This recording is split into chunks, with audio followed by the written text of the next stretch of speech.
بسم اللہ الرحمن الرحیم۔ قابل احترام بھائیوں اور بہنوں، غزہ پر اسرائیلی فوج نے زمینی حملہ شروع کیا ہے اور ہوائی حملوں اور زمینی حملوں کی وجہ سے اس وقت غزہ بالکل ایک تندور بن گیا ہے۔ وہاں نیٹ اور اطلاعات کا تمام نظام منقطع ہے اور پتہ نہیں چل رہا ہے کہ کتنے لوگ مزید شہید ہو گئے۔ ان حالات میں جماعت اسلامی نے 29 اکتوبر کو 2 بجے امریکی سفارت خانے کے سامنے غزہ مارچ کا اعلان کیا ہے۔ تمام تیاریاں جاری ہیں، لیکن اچانک حکومت نے ہمارے اسلام آباد کی قیادت کو بھی گرفتار کیا، وہاں کے کارکنان پر تشدد بھی کیا اور پروگرام نہ چھوڑنے کا اعلان کیا۔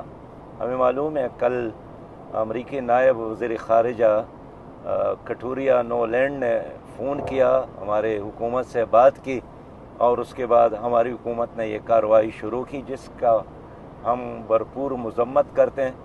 آخر کیا وجہ ہے؟ فلسطینیوں کے حق میں تو واشنگٹن میں، فرانس میں، لندن میں، برلن میں ہر جگہ مظاہرے ہو رہے ہیں اور آزاد دنیا ان کا ساتھ دے رہی ہے، لیکن اسلام آباد میں آخر کیا وجہ ہے کہ ہمارے پروگرام میں روڑے اٹکائے جا رہے ہیں؟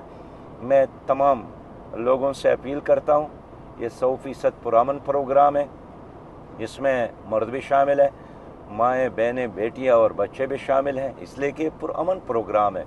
اور میں خود بھی اس وقت اسلام آباد کی طرف جا رہا ہوں۔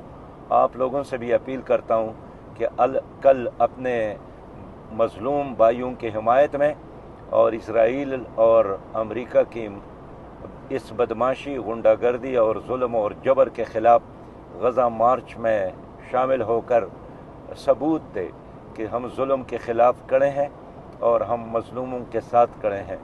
میں امید رکھتا ہوں کہ انشاءاللہ تعالی کل آپ سب بھائی، بہنیں اور بچے غزہ مارچ میں شرکت کر کے ایمانی غیرت کا مظاہرہ کریں گے۔ انشاءاللہ تعالی اللہ تعالی فلسطینیوں کو فتح دے گا اور اسرائیل اور ان کے سرپرست امریکیوں کی شکست ہوگی۔